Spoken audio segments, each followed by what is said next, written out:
Hola a todos, mi nombre es María Alejandra Betancur y en esta oportunidad les voy a hablar acerca de los contrastes entre el inglés y el español en cuanto a los niveles fonológico, morfológico y sintáctico, fonemas vocálicos y fonemas consonánticos.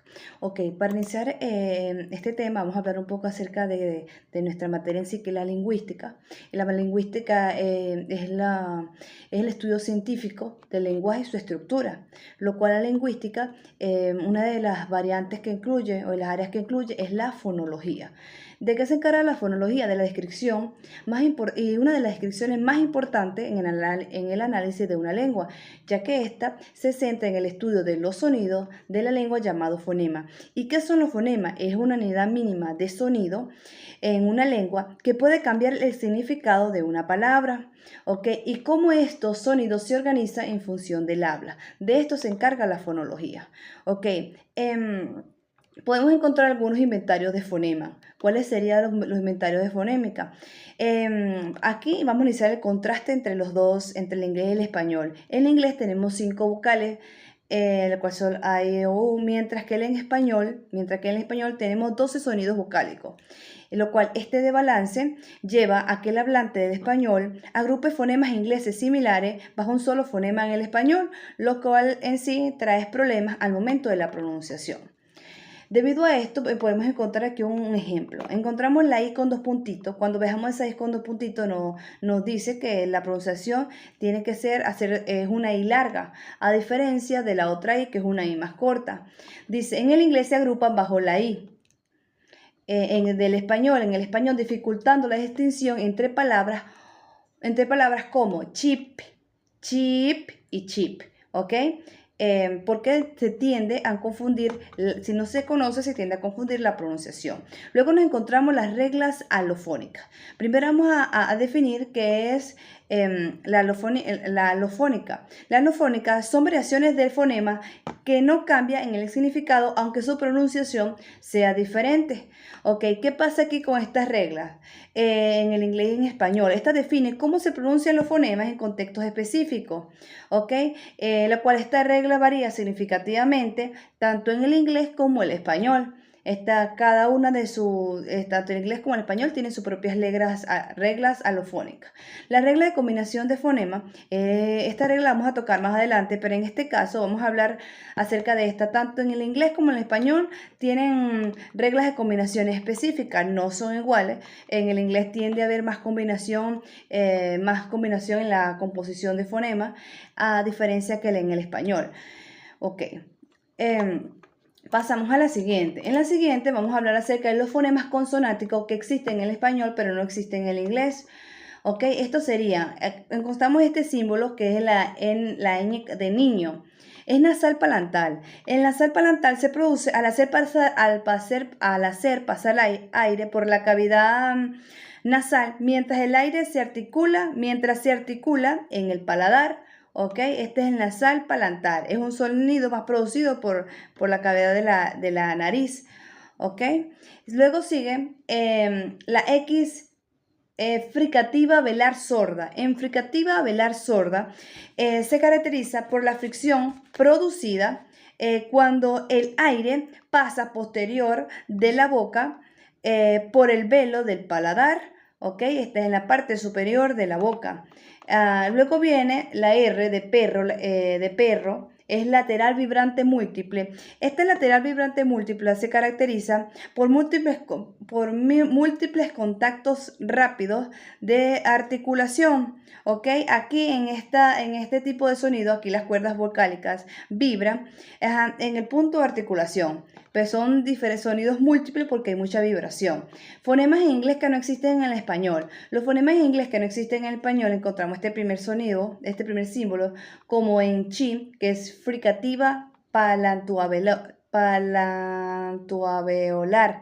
Ok, este tipo de sonido es sonido consonántico. Este es un tipo de sonido consonántico que se produce por la fricción de aire cuando pasa entre el paladar y los alvéolos. Los alvéolos es la parte aquí de atrás. Shi. Luego encontramos el siguiente fonema. Acá está para su símbolo, como en pleasure. Es fricativa palantoalveolar. ¿Ok? Pero es fricativa palantoalveolar sonora, ¿ok?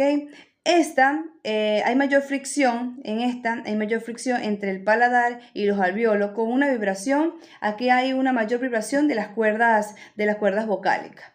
El siguiente símbolo, el siguiente fonema, como el de da, es fricativa dental sonora. Existe en el español como alófono, pero no como fonema independiente. Ok, acá este sonido es fricativa dental sonora. Este se caracteriza por la fricción de aire cuando pasa en el estrecho entre la cavidad oral con el punto de articulación en los dientes y con vibración. Por eso es que se dice que es fricativa dental sonora. ¿Ok? Luego encontramos el siguiente símbolo que es como una Z. Este símbolo que es como una Z. Dice, como en la primera S de houses, fricativa dental sonora es igual a la que está en la parte de arriba, fricativa dental sonora, ¿ok? Repitamos que cuando el aire pasa en el estrecho entre la cavidad oral, en el punto de la articulación entre los dientes y la parte de la vibración. Cuando esta dice que... dice, existe en el español como alófono. Como alófono. Alófono es la variante entre fonemas que no cambian su significado. ¿Ok? Luego seguimos el siguiente sonido de la B, como en berry, es fricativa labiodental sonora. Cuando es fricativa labiodental sonora, fricción de aire cuando pasa entre el punto estrecho entre los labios inferiores y los dientes superiores. ¿Ok? Entre los dientes superiores, vibración de las cuerdas vocales. B. Aquí, como la B verificativa dental sonora en el español, la distinción de B y B se ha neutralizado. ¿Por qué? Todo va a depender de la ubicación que... Seguimos, fonemas compartidos en diferentes rasgos fonológicos. La D en el español es labiodental. Cuando hablamos de que la D es labiodental, nos referimos que hay articulación entre los labios inferiores y los dientes, por eso es que se dice que es labiodental, mientras que la D inglesa es alveolar, es un sonido producido por los alvéolos. Luego viene la T española dental, mientras que la T inglesa es alveolar. ¿Ok? Cuando habla de dental es un sonido producido más por los dientes y la de inglesa es más producido más por los alvéolos. Seguidamente vamos a hablar acerca de las reglas fonológicas. Iniciamos acerca de la asimilación. En la asimilación se afectan mutuamente según el contexto. Ejemplo, la N, que es labiodental, cuando procede fonemas como la P, que es bilabial, ¿ok? Forman el primer sonido según... formando un sonido que es bilabialidad, lo cual se convierte, debido a este sonido, se convierte en lo que es la letra M antes de P. Por ejemplo, como aquí aparece como en un beso, luego cambia a un beso. Allí donde se logra lo que es la articulación, que antes de P y B va M debido a la asimilación. Luego encontramos lo que es la... preglotalización. En la preglotalización, ok, en inglés, la consonante P, T y K, en inglés, por ejemplo, en cat y cat, ok. Cuando ocurre lo que es la preglotalización en inglés, donde aparecen las consonantes P, T y K, es aquí en la preglotalización, es donde el aire es bloqueado momentáneamente antes de la articulación de la sílaba, cuando por ejemplo en cat y cat. Luego viene veralización. En la velarización, en inglés la N se transforma en N, ¿saben? Este símbolo es como una N con la parte aquí más larga frente al velar. ¿Ok? En la parte de la velarización se articula la parte posterior de la boca utilizando el velo y el paladar. ¿Ok? Y por último podemos encontrar la reducción vocálica. En la reducción vocálica en inglés los fonemas vocálicos no acentuados se acortan y se centralizan transformándose en una vocal schwa. Ejemplo, atomic. Ok, seguidamente vamos a hablar un poco acerca de, ya para un poco resumir esto, vamos a hablar acerca del fonema D. En inglés es alveolar, producido por los alvéolos. en español es labio dental. Cuando hablamos de labio dental es donde tienen que ver los labios y los dientes. ¿Ok? Luego tenemos el fonema T, en inglés es alveolar, producido por los alveolos, y en español es dental. Ok, seguimos con fonemas vocálicos. ¿Ok? En los fonemas vocálicos existen en español, existen A, I, O, U, A, vocal baja central, vocal media anterior, vocal alta anterior, vocal media posterior y vocal alta superior. En el inglés, como ya venía hablando anteriormente, podemos encontrar I, vocales altas anteriores, largas y cortas respectivamente, lo que ya explicaba. La E, vocal media anterior. La combinación de este símbolo, que es como una E y una E, es la vocal baja anterior. Este siguiente sonido, que es como una vocal media central, y la U y U, ¿ok? Es vocales altas posteriores, largas y cortas. La U con los dos puntitos es el sonido más largo, y la siguiente, que parece la U, es un sonido más corto. Luego vemos este sonido, que es este símbolo fonético, que es como una C, los cuales son vocales altas posteriores, ¿ok? Una es larga y la otra es corta. ¿Ok? Y siguiente está vocal baja posterior, que es una con dos puntitos. Luego está la schwa, vocal media central y no acentuada. Es como más o menos un resumen de lo que ya venía hablando anteriormente.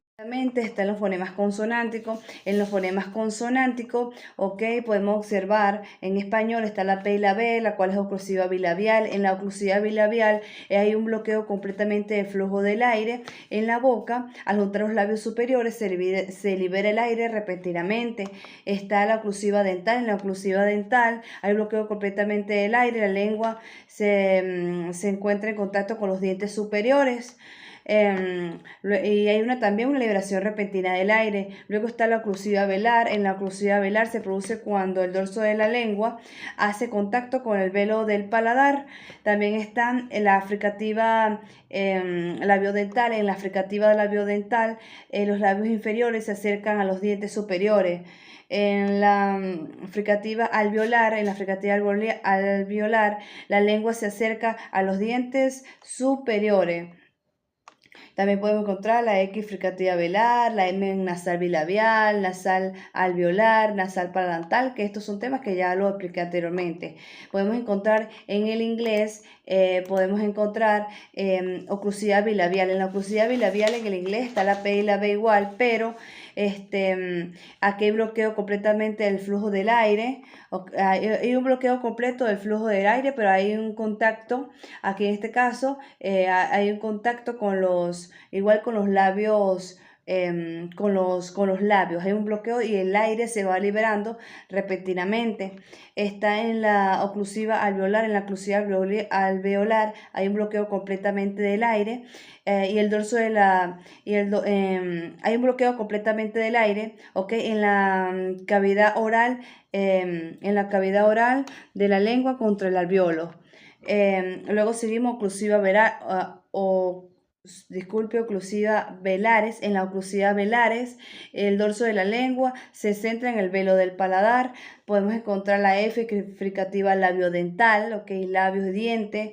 También encontramos estos símbolos, que es fricativa dental, fricativa alveolares, fricativa palatoalveolares, como en she, mixture, y otro ejemplo que ya los he explicado anteriormente, estos símbolos, que es fricativa palatoalveolares, como en she y yoth, nasal violar, nasal bilabial y nasal alveolar. ¿Ok? Estos son los fonemas, ¿ok? Lo cual tenemos que tomar en cuenta nosotros al momento de realizar la pronunciación. En este caso, la cual nos va a indicar cómo sería la posición de nuestra boca. La posición sería la articulación de nuestros labios, boca, la parte de la vibración, de la fricción, la parte de cómo ajustar nuestra boca al momento para hacer una buena pronunciación. Luego vamos a hablar, sigue lo que es la morfología. La morfología es otra área de la lingüística, la cual esta se encarga del estudio de las estructuras internas de la palabra y de los procesos de formación de la misma. Esta la vamos a dividir en morfología flexiva. La morfología flexiva estudia las variaciones de las palabras para adaptarla a un contexto sintáctico dado. Vamos a hablar de lo que es la diferencia entre el español y el inglés. Entre el español podemos encontrar que tiene mayor cantidad de morfemas flexivos. Aplica la distinción entre singular y plural, nombres, adjetivos, artículos y verbos.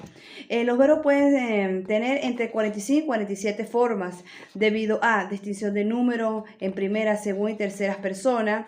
Por ejemplo, amo, amamos, amas, amáis, aman.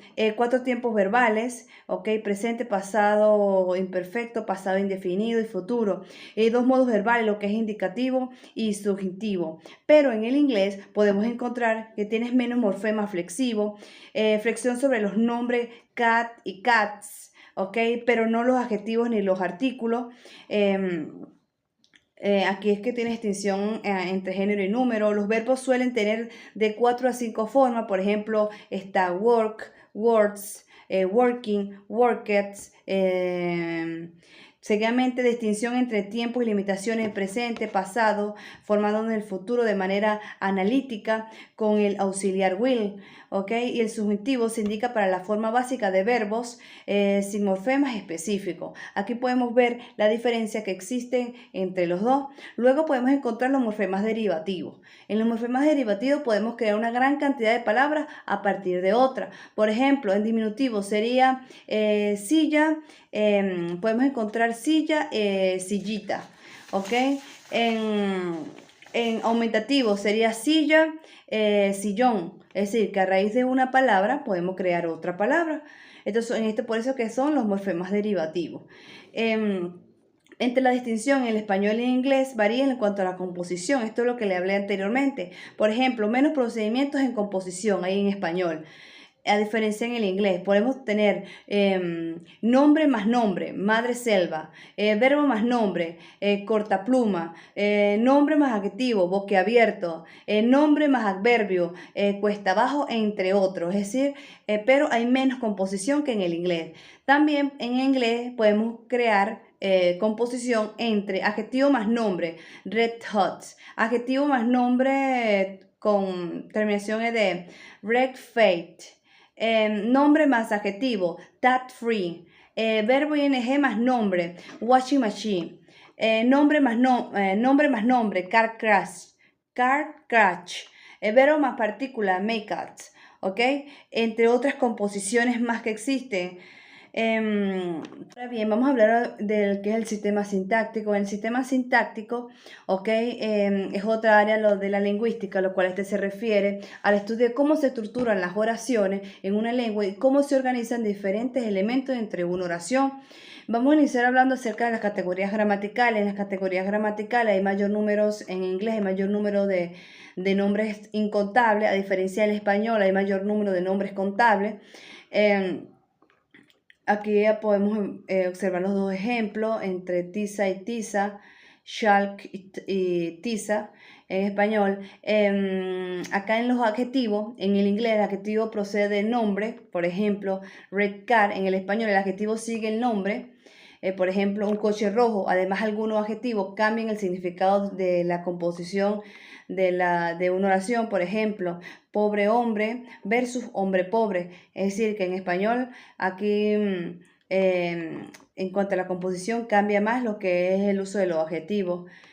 Luego seguimos el uso de los artículos. Los artículos determinados se utilizan para indicar que el nombre a que acompaña ha sido ya introducido en el discurso, ¿ok? Y tiene referencia específica, mientras que en el indeterminado se utiliza para introducir un nombre por primera vez, ¿ok? Por ejemplo, las variaciones que existen entre el artículo determinado e indeterminado en el artículo determinado e indeterminado sería he has a long nose.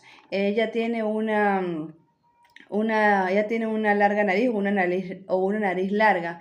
Y en la parte del español tiene la nariz larga, es decir, cambia lo que es el orden sintáctico de la oración. Seguidamente